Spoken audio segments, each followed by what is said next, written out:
pinalita nyo, akat kayo ng produktong petrolyo. Ibig sabihin, ang ipambibili nyo ay pera ng tao, pera namin na binabayaran ng tax sa inyo. Pag pumasok po kaya ito sa Pilipinas, magkano naman kaya ang magiging presyo nito? O baka naman, meron pa rin kayong idadagdag para masubsob na po kami. Lahat, babay maawa naman po kayo. Real talk lang po, apektado po lahat hanggang sa maliit na tao.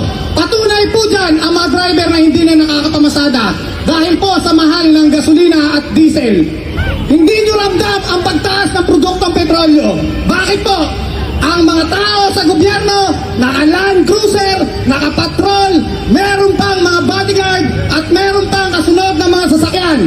Pag nagpakarga sila, ano ang gagamitin? PO! Kanino sisigilin? Sa gobyerno. Kami ang nagbabayad niyan. Tama po ba? Hindi nyo nararamdaman dahil ultimo pangkarga nyo ng gasolina sa bulsa namin nang gagaling. Sa bulsa ng maliliit na taong katulad ko. Huwag kayong magtanga-tangahan. Kitang-kita na. Bakit ayaw niyang tanggalin ang tax? Bakit ayaw niyang tanggalin ang excess tax? Bakit? Mababawasan ng perang kikitain nyo? Magugutom ba yung mga sinusustentoan ninyo? Sa amin, sa lugar namin, doon sa Bulacan, Kalumpit, nilamon na kami ng flood control. Ang mga bayan dating hindi binabaha, ngayon ay nakalubog na. Ano ang solusyon?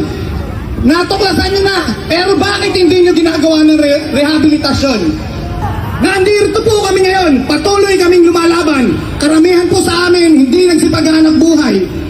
Dahil alam namin na kahit gustuin namin maghanap buhay, kung magpapatuloy ito, tuluyan na po kaming mawawalan. Hindi lang po kami ang apektado dito. Lahat po tayo sa sektor ng paghahanap buhay.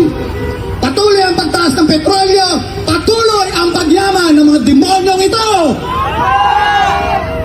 Nakakakulo kayo ng dugo. Isa lang ang masasabi ko. Magkamatay na sana kayo, kurap sa gobyerno!